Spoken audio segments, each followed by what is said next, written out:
Historia de la filosofía, por Nicolás Abagnano, volumen 2, 97, parte quinta. La filosofía moderna de los siglos XVII y XVIII. Capítulo 5. Spinoza, 428. La sustancia.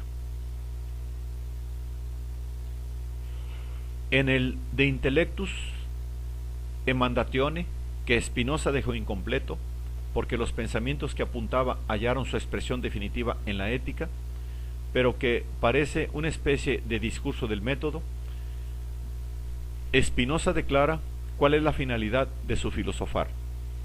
Esta finalidad es el conocimiento de la unidad de la mente con la totalidad de la naturaleza.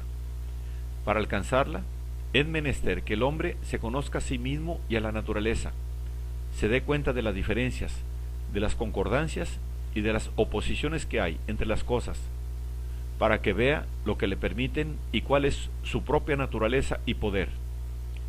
Para este fin, el único conocimiento utilizable es aquel género de percepción en el cual el objeto es percibido a través de su sola esencia o a través de la noción de su causa próxima. En cambio, no pueden utilizarse los otros tipos o clases de percepción, como son la simbólica, la producida por una experimentación accidental y la deducida inadecuadamente de un cierto efecto. El conocimiento necesario al hombre es el que se conforma adecuadamente a la idea del objeto y tiene por esto en sí la garantía necesaria de su verdad. El problema del método es el problema del camino que conduce a un conocimiento de esta clase. El método no es, según Spinoza, la búsqueda de una contraseña de la verdad que siga a la adquisición de las ideas, sino antes bien el camino para investigar en el orden debido la verdad misma, o sea, la esencia objetiva de las cosas. Por esto, Spinoza define su método como conocimiento reflejo o idea de la idea, y puesto que no puede darse la idea de la idea si primeramente no se ha dado la idea, el método será el camino por el cual la mente debe dirigirse para conseguir la norma de una determinada idea verdadera. Pero, ¿de cuál idea verdaderamente ya dada deberá el método buscar la norma? Evidentemente, de la idea más excelente entre todas, o sea, la de ser perfectísimo. El mejor método será, pues, aquel que enseña cómo la mente debe dirigirse para encontrar la norma de la idea dada del ser perfectísimo.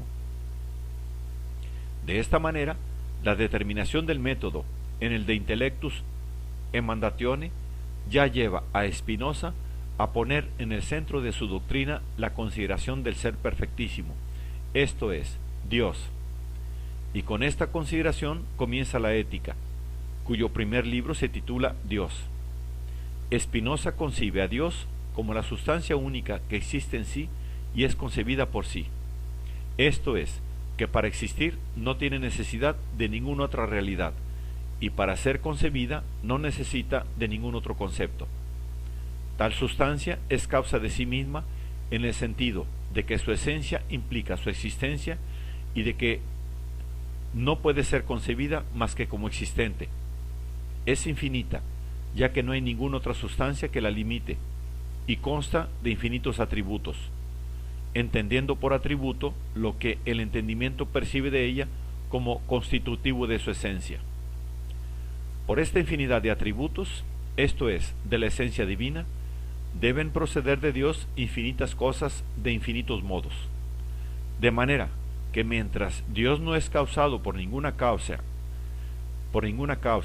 y es causa eficiente de todo lo que es. Todo lo que existe es, pues, un modo, esto es, una manifestación de Dios. Natura naturans es la sustancia misma, esto es, Dios en su esencia infinita. Natura naturata son los modos, esto es, las manifestaciones particulares de la esencia divina. De estas tesis fundamentales se sigue que nada puede existir fuera de Dios, ni nada puede existir sino como modo de Dios. Pero Dios no produce los infinitos modos con una acción creadora arbitraria o voluntaria. Todo deriva de Dios en virtud solamente de las leyes de la naturaleza, y la libertad de la acción divina consiste precisamente en su necesidad, o sea, en su perfecta conformidad con la naturaleza divina. Por esta necesidad no hay nada contingente en las cosas, esto es, nada que pueda ser distinto de lo que es.